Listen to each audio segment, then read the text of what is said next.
Okay, today we're going to be working on 3.3. 3.3 basically is doing the converse of our angle theorems. In other words, if I have my corresponding angles theorem right here, it says if two parallel lines are cut by transversal, then the pair of corresponding angles are congruent. If we flip that and do the converse, we have if two lines are cut by transversal so that the corresponding angles are congruent, then the lines are parallel. So in other words, we're using our angles to prove if the lines are parallel.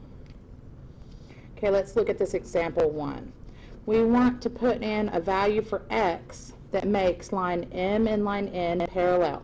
In other words, these are the corresponding angles, and we know that corresponding angles are congruent. They are equal, so we're setting them equal right there. So what we would plug in right here would be corresponding angles converse, because we are proving them the converse of it, converse theorem. And then we would just go ahead and subtract the 5 from both sides, and that's where we would get 3x equals 60.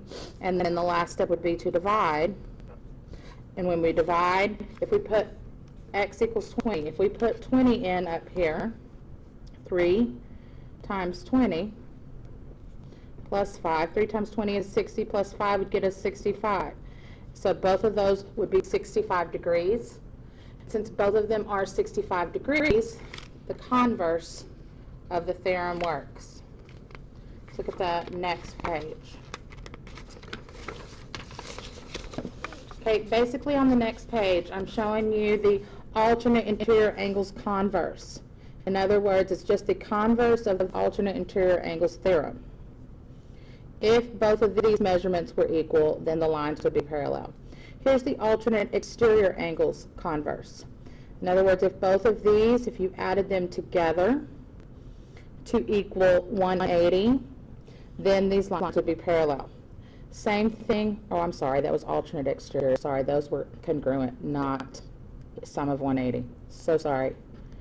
I meant that those were congruent. Next one, sorry.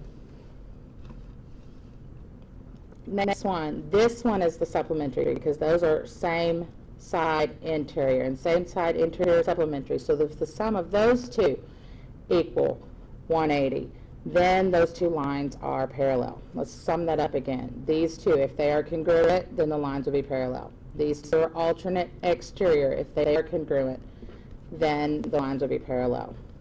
And these are supplementary. If you added those together and equal 180, then the lines will be parallel. Okay, let's look at this next proof down here at the bottom. Okay, when they give us that 4 equals 5, so this right here would be given. Angle 4 equals angle 5 is given to us. Okay, and then the next one it says is that angle 1 equals angle 4. And we know that angle 1 equals angle 4 because of what kind of angles? What kind of angles would those be right here? These two would be vertical angles. So we know it would work because of vertical angles congruence theorem.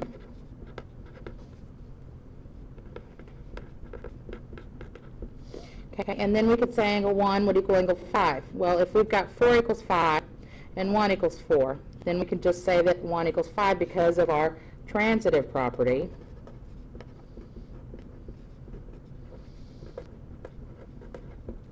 So then we could say that these two angles right here are, these two angles, 1 and 5, are congruent because of our transitive property. Now, what kind of angles are 1 and 5? They are corresponding. So we can say that the lines are parallel because of the corresponding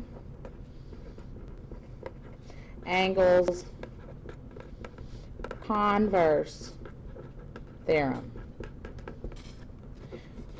Converse. We're using the converse when we're trying to match the two lines being parallel. Okay, on the next side we have another theorem. It's called transitive property of parallel lines. If two lines are parallel to the same line, then they're parallel to each other. In other words, if P and Q are parallel and Q and R are parallel, then P and R must be parallel. It's the same as our transitive property. If A equals B B equals C, therefore A must equal C. It is our transitive property of parallel lines. And then on the bottom, I put the construction on how to construct parallel lines. It has the steps. Your teacher might be going with you and doing those steps with you on a different today or on a different day. That pretty much sums up all of chapter 3. Short lesson.